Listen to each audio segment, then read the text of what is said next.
Seekor sapi terlepas dan mengamuk di Jalan Raya Pondok Gede, Cipayung, Jakarta Timur, Minggu pagi, dan sempat direkam warga.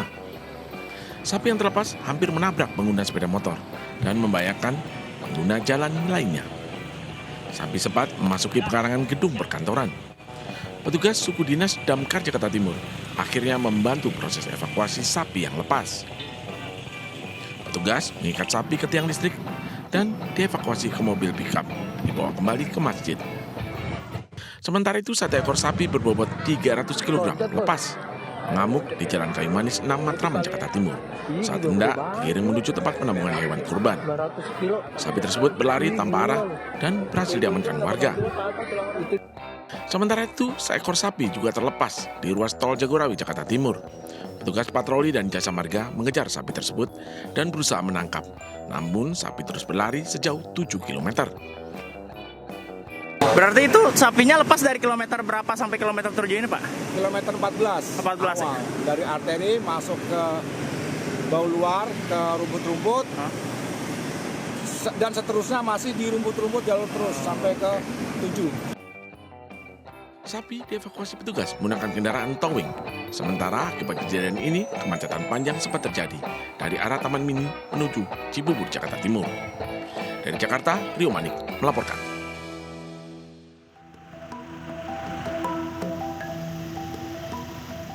Volume pengguna jasa di Pelabuhan Merak Kota Cilegon, Banten meningkat seiring memasuki libur sekolah dan cuti bersama Idul Adha 2024. Kendaraan pribadi yang akan menyeberang ke Pulau Sumatera melalui Pelabuhan Merak Kota Cilegon terpantau padat. Ini ya, menghindari macet aja sih. Mau liburan juga kan. Kerja lah. Lebaran. Lebaran di kampung berarti ya, Bang ya?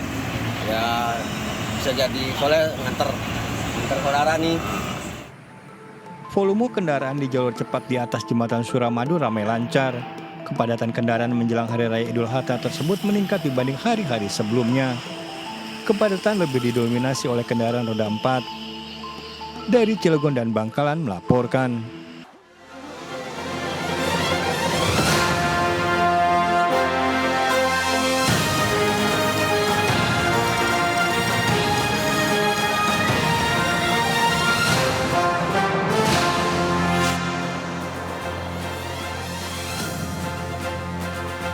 Selamat pagi, apa kabar pemirsa? Selamat Hari Raya Idul Adha 1445 Hijriah.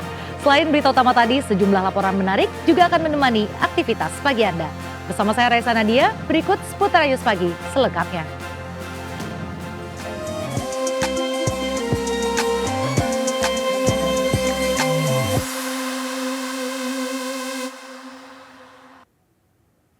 Pemirsa, usai menjalani ibadah wukuf di Arafah, jemaah haji Indonesia bermalam atau mabit di Musdalifah.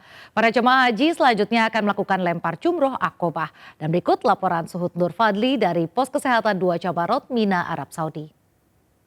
Saat ini saya sedang berada di pos kesehatan Jamarot di kawasan Mina, Kota Mekah, Arab Saudi. Dapat saya laporkan setelah prosesi puncak ibadah haji wukuf di Arafah dan mabit di Musdalifah, jemaah haji Indonesia setelah melakukan lempar jumroh di 10 Zulhijjah rencananya akan mabit atau bermalam di Mina untuk selanjutnya melaksanakan lempar jumroh ula, wusto, dan akobah pada 11 Zulhijjah. Adapun suasana di Jamarot saat ini sangat ramai dan penuh sesak dengan lautan manusia, umat muslim yang sedang melaksanakan ibadah haji dan untuk menyempurnakan ibadah hajinya dengan melakukan lempar jumroh, ula, wusto, dan akobah. Adapun bagi jamaah haji Indonesia, rata-rata saat mabit hanya memiliki waktu yang cukup singkat sebelum akhirnya diminta oleh askar untuk bergeser. Hal ini dilakukan agar tidak menimbulkan kemacetan di area sekitar Jamarot. Bagi jemaah haji Indonesia yang hendak mabit di Mina atau bermalam di Mina sebelum melakukan lempar jumroh, diimbau untuk selalu membawa perbekalan yang cukup mulai dari makanan, minuman, dan juga alas untuk duduk atau iktikaf di Mina. Hal ini dikarenakan kondisi Mina yang cukup padat sehingga dengan membawa perbekalan cukup jamaah haji Indonesia bisa menjaga kondisinya tetap prima untuk beribadah. Dari Mina, Mekah, Arab Saudi, Sud Nur Fadli, iNews, anggota Media Center Haji 2024 melaporkan. Pemirsa, Dinas Ketahanan Pangan Kota Medan melakukan pemeriksaan hewan kurban. Pemeriksaan kesehatan hewan kurban juga dilakukan secara berkala pada 11 kecamatan di Kota Depok, Jawa Barat.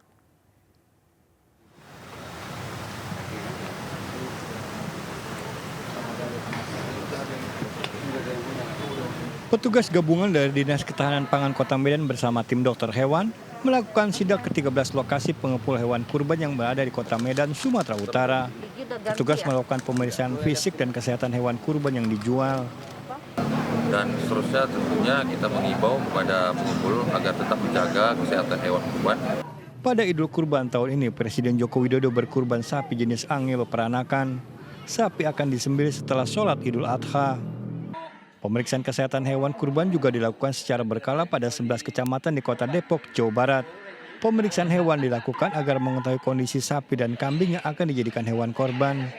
Pemeriksaan dilakukan bekerjasama dengan Kementerian Pertanian serta mahasiswa kedokteran dari IPB. Dari Depok dan Medan melaporkan. Pemirsa, Presiden Joko Widodo menyiapkan 68 sapi kurban untuk Idul Adha 2024 yang tersebar di 38 provinsi. Satu sapi kurban Presiden di Masjid Istiqlal Jakarta jenis simental dengan bobot 1,1 ton. Dikirim dari peternakan di Bandung berdampingan dengan sapi limosin milik Wakil Presiden Ma'ruf Amin. Dan berikut laporan Syahreza serta juru kamera Sutrisno. Satu sapi milik Jokowi dengan ras simental yang bobotnya sebesar 1,1 ton dengan kisaran harga 125 juta rupiah. Adapun sapi didatangkan dari kota Bandung dan nantinya tidak hanya sapi milik Presiden saja yang akan disembelih, namun ada juga sapi milik Wakil Presiden Ma'ruf Amin yang merupakan ras sapinya merupakan limosin dan akan sudah hadir di tempat saya melaporkan saat ini. Dari Jakarta, Syahreza Zanski, Sutrisno, iNews melaporkan. Salah satu yang laris saat Hari Raya Kurban adalah penjual tusuk sate dan juga arang. Sehingga bagi para perajin sate dan tusuk sate, Hari Raya Kurban menjadi berkah tersendiri untuk menambah penghasilan.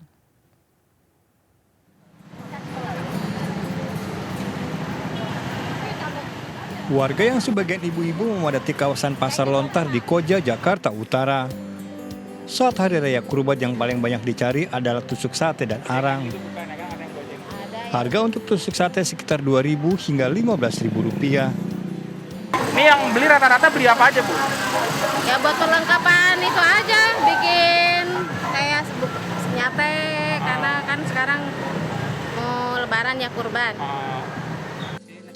Tak hanya para pedagang, keuntungan berlipat juga dirasakan perajin tusuk sate di kawasan Desa Gerenggeng, Kecamatan Karanganyar, Kebumen, Jawa Tengah. Sepekan sebelum Hari Raya Idul Kurban, permintaan pun meningkat. 1 kilogram tusuk sate yang berisi 1.000 batang tusuk sate dijual hingga Rp15.000. Ya alhamdulillah ini ada peningkatan yang tadinya 10 sampai 15 kilo ya bisa sampai 20 sampai 25 kilo. Ada peningkatan sedikit lah. Setiap hari produksi ya, Pak? Alhamdulillah produksi. Namun tak semua bambu bisa dijadikan tusuk sate. Para perajin memilih bambu jenis legi yang dinilai lebih mudah dalam pengolahan. Dari Kebumen dan Jakarta melaporkan. Libur panjang Idul Adha dimanfaatkan sebagian warga pulang kampung dan berlibur ke luar kota menggunakan transportasi udara. Seperti Bandara Soekarno-Hatta di mana jumlah penumpang meningkat hingga 30%. Terminal 3 Bandara Soekarno-Hatta Tangerang, Banten dipadati calon penumpang yang akan pergi menggunakan pesawat terbang. Antrian panjang bahkan mengular di counter check-in penerbangan domestik. Mayoritas para penumpang adalah kelompok keluarga yang hendak berlibur dan juga mudik ke kampung halaman. Berdasarkan data pengelola bandara, tren peningkatan jumlah penumpang sudah terjadi sejak Jumat lalu. Di momen libur panjang, jumlah penumpang di Bandara Soekarno-Hatta meningkat hingga 30% atau mencapai lebih dari 160.000 penumpang. Hal ini diikuti peningkatan jumlah pergerakan pesawat yang mencapai 1.017 pesawat. 5 destinasi tujuan favorit para penumpang diantaranya adalah Bali, Medan, Makassar, Surabaya, dan juga Padang.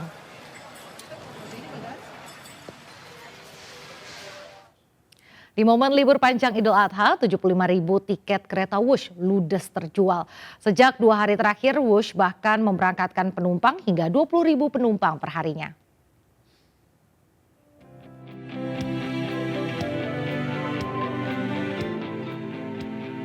Ratusan penumpang dari Jakarta memanfaatkan libur panjang Idul Adha dengan naik kereta cepat Wush. 18.000 penumpang yang menggunakan kereta cepat Wush dari arah Jakarta menuju Bandung mulai memadati stasiun kereta cepat Padalarang, Kabupaten Bandung Barat, Jawa Barat. Jumlah penumpang bahkan mengalami kenaikan mencapai 20% dibandingkan hari biasa, di mana okupansi penumpang yang mencapai 75 hingga 85% didominasi penumpang yang hendak menghabiskan waktu untuk merayakan Hari Raya Idul Adha dan berlibur di kawasan Lembang dan kawasan Kota Bandung. Ke Bandung. Dalam rangka apa nih, liburan atau? Liburan. Mbak, kenapa memilih kereta cepat ini? Karena menghemat waktu ya. Sudah sering mempergunakan kereta cepat ini? Sudah beberapa kali. Sementara guna mengantisipasi lonjakan penumpang, pihak KCIC mengoperasikan 48 perjalanan atau sebanyak 28.000 tempat duduk per hari. Berada di sekitar 75 sampai dengan 85%. Diprediksi jumlahnya akan mencapai sekitar 18.000 penumpang. Jumlah tersebut meningkat 20% jika dibandingkan hari-hari biasa sebanyak 15 sampai dengan 16.000 penumpang per hari. Guna menghindari penumpukan, calon penumpang diimbau tiba di stasiun 30 menit sebelum jadwal keberangkatan. Sementara untuk memberikan pelayanan terbaik di momen libur panjang Idul Adha, selain menyiagakan 550 petugas keamanan, pihak KCIC juga menyiagakan 45 petugas customer service mobile yang membantu melayani penumpang. Dari Kabupaten Bandung Barat, Gono Wahyu, iNews melaporkan. Pemirsa, selama libur panjang Idul Adha, stasiun Pasar Senen Jakarta hingga Minggu malam masih terpantau ramai. Sejumlah penumpang terus berdatangan untuk kembali ke kampung halaman. Lebih dari 190.000 tiket kereta telah terjual sampai tanggal 19 Juni mendatang. Sejumlah penumpang ini terus berdatangan dari sejumlah tempat untuk berangkat dari stasiun Pasar Senen ke sejumlah daerah yang memang menjadi tempat atau kampung halaman mereka. Di mana pemirsa, berdasarkan data yang berhasil kami himpun dari pihak Humas PT KAI Daob 1 Jakarta yang menyatakan bahwa untuk tanggal 13 hingga pada tanggal 19 Juni 2024 atau pada masa libur panjang atau long weekend Idul Adha 1445 Hijriah, total sudah ada 190.000 tiket yang sudah berhasil terjual dari pihak Humas PT KAI untuk bisa mengantisipasi dan juga memberikan pelayanan yang terbaik tentunya untuk para penumpang dalam menjalankan masa libur panjang, tepatnya untuk Idul Adha 1445 Hijriah. Di mana untuk kenaikan penumpang sendiri ini terjadi pada saat hari Sabtu kemarin, yang mana sekitar ada 38.000 lebih penumpang yang berangkat dari Daob 1 Jakarta. Dan memang pemirsa, kalau kami melihat para penumpang ini cukup terus bertambah karena memang mereka tadi sempat mengatakan bahwa ada yang memanfaatkan libur masa panjang ini untuk bisa merayakan Idul Adha di kampung halaman mereka, terutama ada sejumlah tempat-tempat atau daerah favorit yang menjadi destinasi tujuan mereka, di antaranya seperti di Yogyakarta, kemudian di Surabaya, Solo, dan juga di daerah Bandung. Dari Jakarta, Kevin Pakan, Eri Nugraha, iNews melaporkan. Pemirsa, seorang siswi SMP menjadi korban perundungan yang dilakukan 6 teman sekolahnya di Purworejo, Jawa Tengah. Pelaku perundungan tak terima karena korban kerap melaporkan kenakalan pelaku perundungan ke guru bimbingan konseling.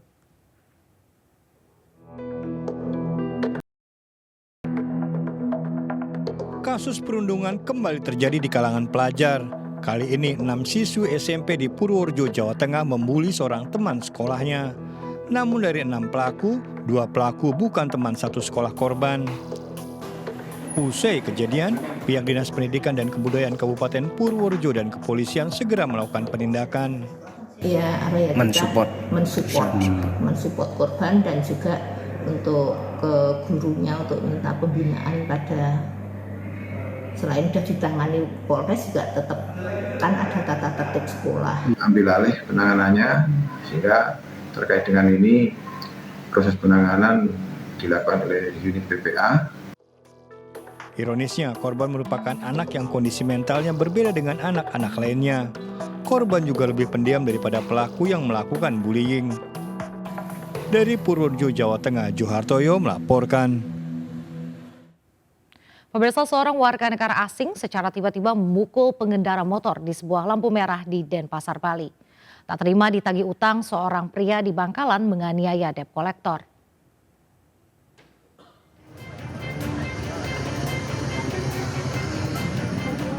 Sebuah motor milik terduga pelaku jambret dibakar warga di Kota Tanjung Balai, Sumatera Utara. Masa emosi karena terduga pelaku kabur usai menjamret tas seorang wanita.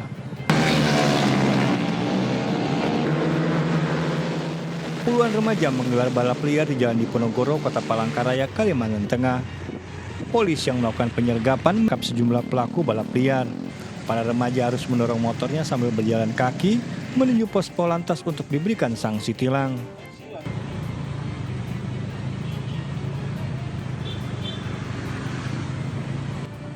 Seorang warga asing secara tiba-tiba memukul pengendara motor di lampu merah di kawasan Jalan Imam Bonjol, Denpasar, Bali. Usai kejadian, pelaku yang diduga depresi tertangkap.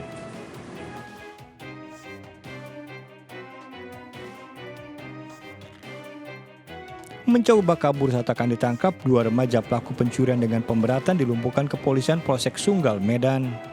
Kedua pelaku sebelumnya mencuri sepeda motor Matic milik seorang penghuni kos di Jalan Pembangunan Medan Selayang, Sumatera Utara.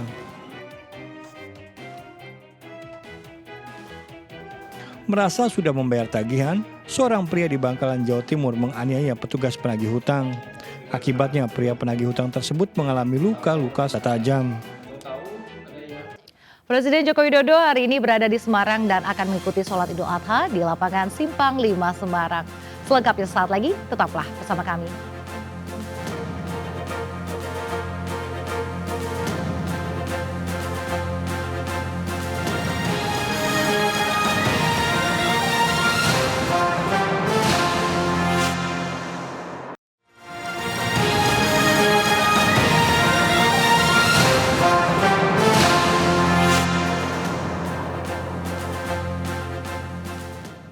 Terima kasih masih bersama kami.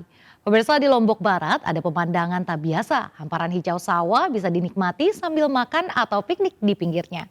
Destinasi wisata kuliner mepet sawah ini ramai pengunjung dan hanya bisa dinikmati di akhir pekan.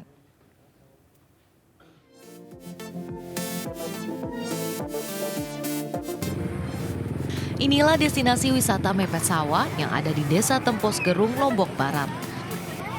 Lokasi ini menjadi salah satu spot wisata di akhir pekan karena hanya buka di hari Sabtu dan juga Minggu. Berbagai jenis menu dan varian kuliner mulai dari cemilan hingga nasi lengkap dengan lauk pauknya tersedia di tempat ini dengan harga yang sangat terjangkau. Wisata kuliner mepet sawah akan memanjakan mata Anda dengan hamparan sawah yang hijau dan indahnya pegunungan.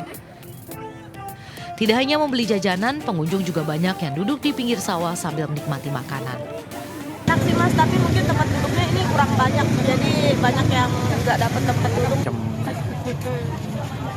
Pengunjung ada yang dari luar Desa Tempos, banyak juga dari. Apa aja yang dicari ini? Nah, di sini karena tambah yang dicari sama pengunjung, dia melihat sawah yang begitu hijau dan juga adanya kuliner yang bermacam-macam.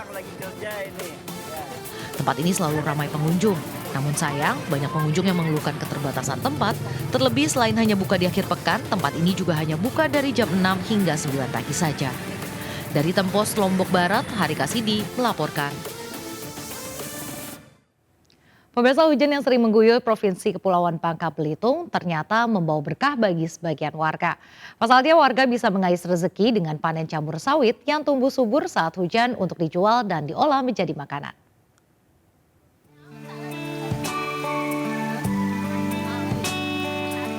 Musim penghujan belakangan ini ternyata menjadi berkah bagi sebagian warga. Di sejumlah kebun sawit di Provinsi Kepulauan Bangka Belitung, banyak tumbuh jamur atau kulat yang bisa diolah menjadi aneka ragam kuliner lezat maupun dijual. Jamur yang tumbuh di bongkol sawit ini tengah menjadi primadona bagi masyarakat Bangka Belitung. Tak heran kebun sawit yang limbah bongkolnya diletakkan di pohon sawit ramai didatangi warga untuk mencari jamurnya. Namun untuk menemukan jamur ini pun tidak mudah, karena tak semua bongkol bisa ditumbuhi jamur. Yani warga Desa Puding Besar Kabupaten Bangka ini, dirinya bisa memperoleh penghasilan hingga ratusan ribu sehari dari hasil panen jamur sawit ini. Pas lagi musiman, biasanya profesi kami ini ngaret, tapi pas harga karet kan anjlok, jadi kami kali profesi menjadi metek sawit.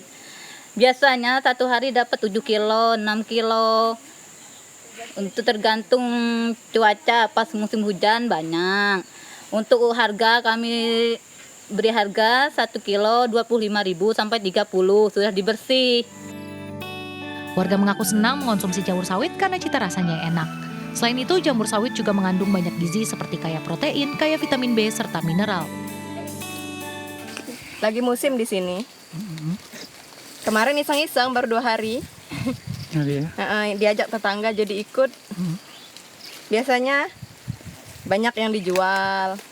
Kalau kita untuk makan sendiri. Tak sekedar mengais rezeki dari panen jamur sawit, tetapi juga untuk mengisi hari libur akhir pekan bersama keluarga, serta mengajarkan anak-anak mengisi waktu kosong dengan kegiatan bermanfaat. Dari Kabupaten Bangka, Provinsi Kepulauan Bangka Belitung, Haryanto melaporkan. Menyambut Hari Raya Idul Adha 1445 Hijriah, MNC Group melalui MNC Peduli menyalurkan hewan kurban kepada masyarakat yang membutuhkan. Kali ini sejumlah hewan kurban disalurkan melalui sejumlah instansi kepolisian untuk dibagikan pada warga sekitar.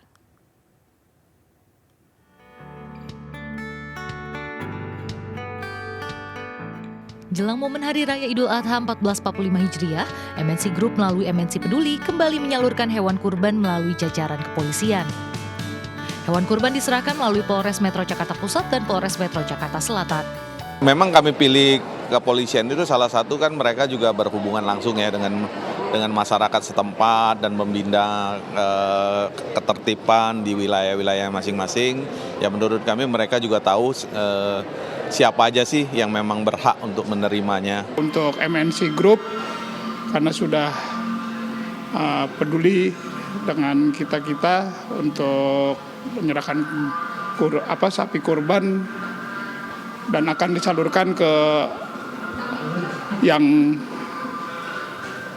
berhak untuk mendapatkan dagingnya. MNC Peduli juga menyerahkan hewan kurban ke Polres Metro Jakarta Barat dan Polsek Menteng untuk dibagikan kepada masyarakat sekitar. Selain itu, MNC Peduli juga menyalurkan 8 ekor kambing melalui Lurah Kebon Sirih di kantor Kelurahan Kebon Sirih. 1 ekor sapi kurban juga disalurkan melalui Camat Menteng untuk dibagikan kepada warga saat Hari Raya Idul Adha nanti. Tidak hanya 1 sapi dan 1 domba juga diserahkan MNC Group melalui MNC Peduli pada warga RW 01 Kelurahan Rawa Barat, Kebayoran Baru, Jakarta Selatan. Penyaluran hewan kurban ini menjadi bentuk komitmen MNC Group melalui MNC Peduli dalam berbagi kebaikan dengan sesama di Hari Raya Idul Adha 1445 Hijriah. Dari Jakarta, Tim Liputan iNews melaporkan. Pemirsa, Pesta Kesenian Bali ke-46 yang mengusung tema Jana Kerti Paramaguna Wikrama resmi dibuka di depan Monumen Bajrasa di Renon, Kota Denpasar, Bali, dan turut dihadiri Wakil Menteri Pariwisata dan Ekonomi Kreatif Republik Indonesia Angela Tanusudibyo. Digelar hingga 13 Juli 2024, agenda rutin ini diharapkan dapat meningkatkan kunjungan wisatawan ke Bali.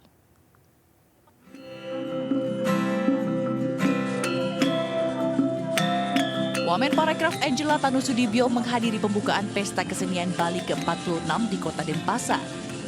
Angela yang juga Ketua Harian Nasional DPP Partai Perindo ini tiba di panggung kehormatan dengan diarak mobil hias. Digelar di depan Monumen Bajrasa di Renon, Kota Denpasar, PKB ke-46 menjadi wadah bagi aktivitas dan kreativitas seniman Bali.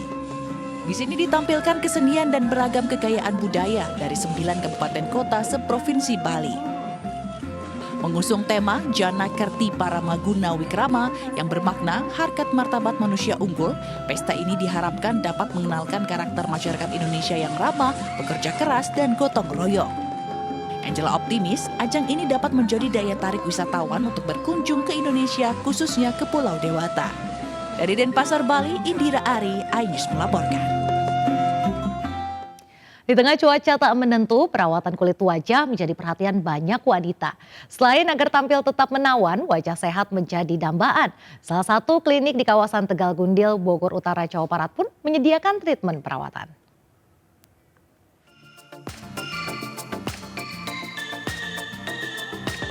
Memiliki kulit wajah yang sehat merupakan dambaan bagi setiap orang, khususnya kaum hawa.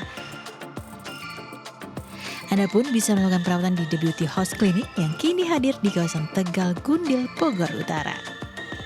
The Beauty House sendiri merupakan klinik kecantikan yang memiliki beberapa varian treatment, salah satunya Pico Laser yang menjadi primadona para pasien. Di mana treatment ini dapat membuat jerawat hilang serta mengurangi minyak berlebih sehingga wajah Anda menjadi lebih cerah dan sehat. Selain memiliki dokter berpengalaman di bidangnya, klinik ini juga memiliki peralatan yang telah bersertifikat dengan tempat yang nyaman sehingga bisa memanjakan para pasien saat melakukan proses treatment.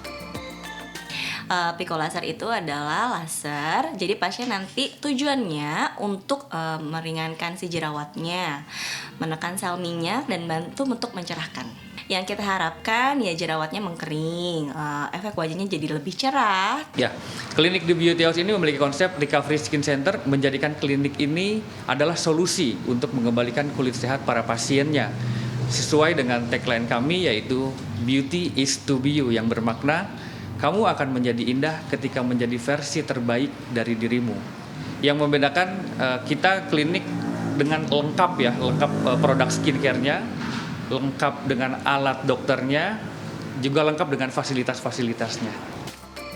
Menariknya lagi, The Beauty House Clinic menggunakan produk skincare terbaik yang telah memenuhi tahap uji klinis dan terdaftar di BPOM. Sehingga produk aman bagi perawatan kulit dan wajah dengan berbagai jenis kulit. Dari Bogor, Jawa Barat, tim liputan iNews melaporkan. Pemirsa, Presiden Joko Widodo hari ini berada di Semarang dan akan mengikuti sholat Idul Adha di lapangan Simpang 5 Semarang. Kita ikuti laporan rekan Yasmin Atania dari Semarang dan persiapan jalannya sholat Idul Adha di Makassar bersama rekan Nana. Kita ke Yasmin terlebih dahulu. Selamat pagi Yasmin, silahkan dengan laporan Anda.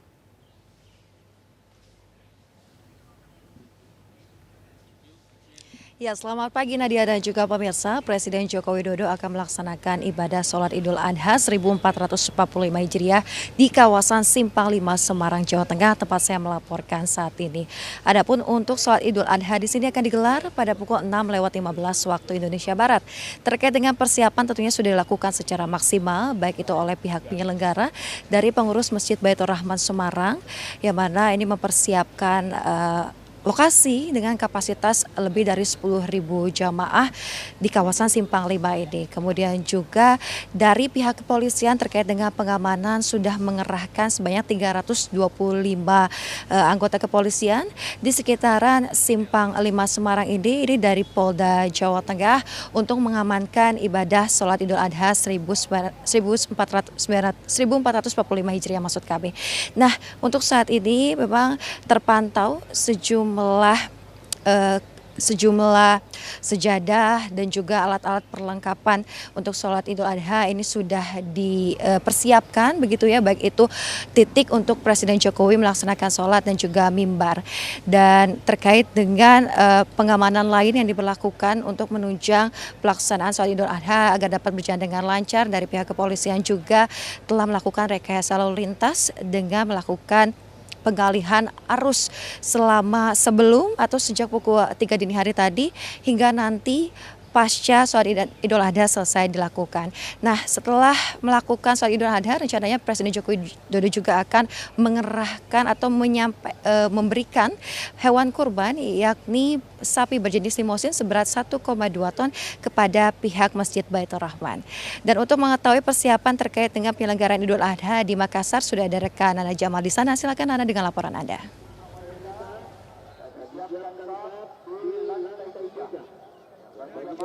Ya, itu dia pemirsa dari Yasmin dari Semarang. Dan pemirsa, saat ini kami dari Makassar berada di Masjid Al-Markas Al-Islami yang memang menjadi salah satu masjid yang biasanya dipilih oleh warga Kota Makassar untuk melaksanakan ibadah ataupun hari besar keagamaan umat Islam.